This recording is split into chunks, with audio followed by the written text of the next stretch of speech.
আসসালামু আলাইকুম, সবাই কেমন আছেন? আশা করি সবাই ভালো আছেন। আল্লাহর রহমতে আমরা অনেক ভালো আছি। আবারও চলে আসলাম নতুন আরেকটি ভিডিও নিয়ে। আশা করি ভিডিওটা আপনাদের কাছে একটু হলেও ভালো লাগবে। ঘুম থেকে ওঠার পর সকালে সবাই নাস্তা করে নিয়েছি আর অন্য কাজ সারার পর তারপর ভাবলাম আজ ড্রয়িং রুমের ফ্লোর টাইলসটা অনেক বেশি ময়লা হয়ে গেছে, যে দাগে কালো অংশটা। তারপরে ভাবলাম আজকে পরিষ্কার করে নেই, তাই দাগ টেনে নিয়েছি হারপিক দিয়ে পুরো ড্রয়িং রুমটাকে। দেখুন, এভাবে পরিষ্কার করলে অনেকটাই সহজ হয়ে যায়।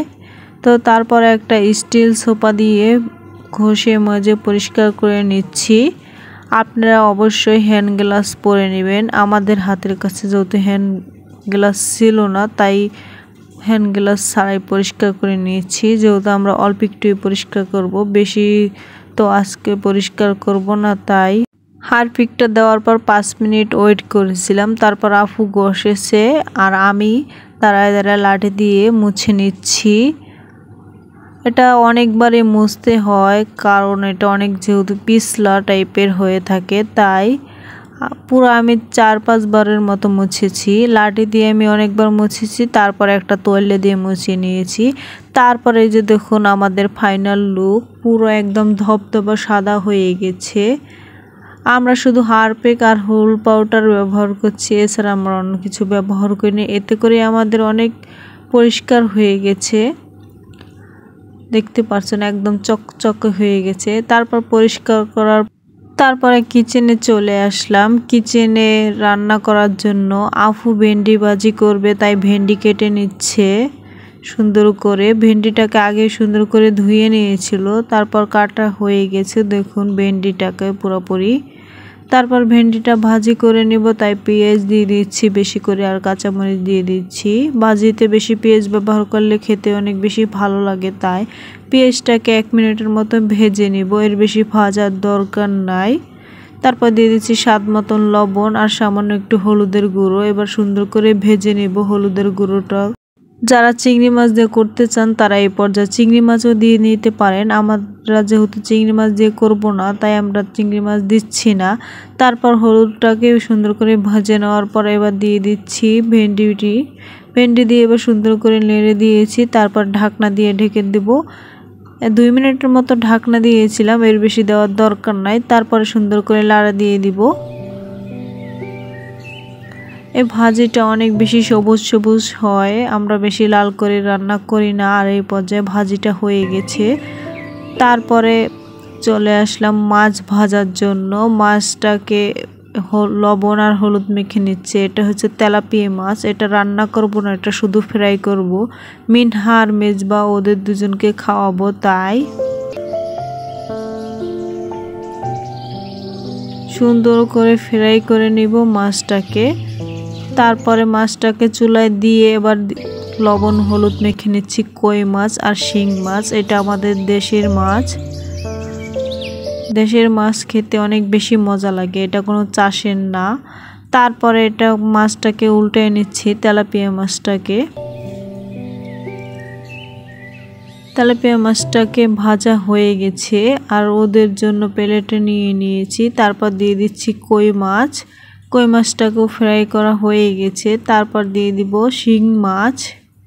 শিং মাছটাও হয়ে গেছে। তারপর দিয়ে দিচ্ছি কড়াই বসিয়ে, কড়াইতে পরিমাণ মতন তেল আর পেঁয়াজ দিয়ে দিচ্ছি। পেঁয়াজটাকে এবার সুন্দর করে ভেজে নেব 2 মিনিটের মতো।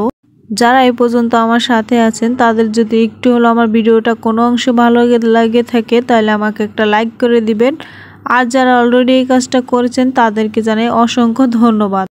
যারা আমার চ্যানেলটি সাবস্ক্রাইব করেন নাই তারা চাইলে আমার চ্যানেলটি সাবস্ক্রাইব করে দিতে পারেন আর পাশে থাকার বেল আইকনটি ক্লিক করে দিবেন। আর যারা এই কাজটা অলরেডি করেছেন তাদেরকে আমার পক্ষের থেকে অনেক ভালোবাসা রইল।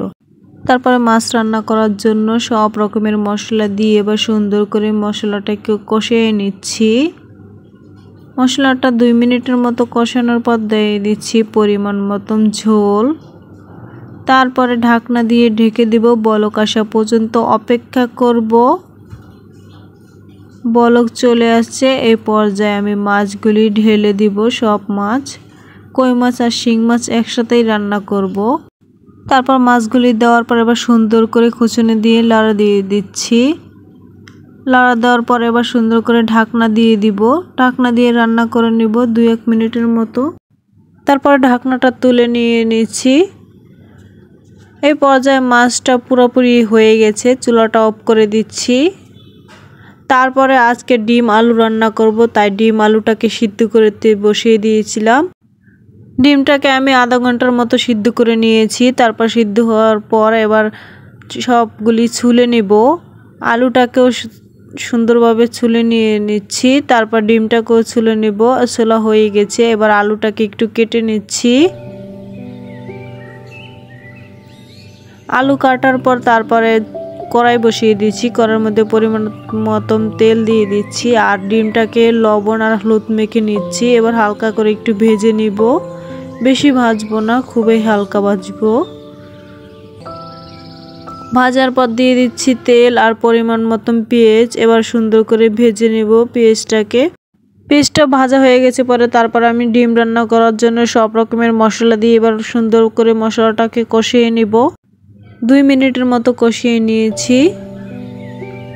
সুন্দর করে কষানো হয়ে গেছে। এই পর্যায়ে দিয়ে দিচ্ছি আলুটাকে আমি সুন্দর করে কষিয়ে নিব এবার মশলার সাথে দিয়ে। ডিম আলু এভাবে রান্না করলে খেতে অনেক বেশি মজা লাগে। কষানোর পর দিয়ে দিচ্ছি পরিমাণ মতন পানি। আর এই তরকারিটা খেতে অনেক বেশি আমাদের কাছে ভালো লাগে। তারপর ডিমটাকে দিয়ে সুন্দর করে লাড়া দিয়ে এবার ঢাকনা দিয়ে রান্না করে নিব পুরো 5 মিনিটের মতো। ডিম আলুটা রান্না পুরো একদম কমপ্লিট। আজকে আমাদের দুপুরে রান্না কমপ্লিট। এবার আমরা সবাই খাওয়া দাওয়া করে নিব।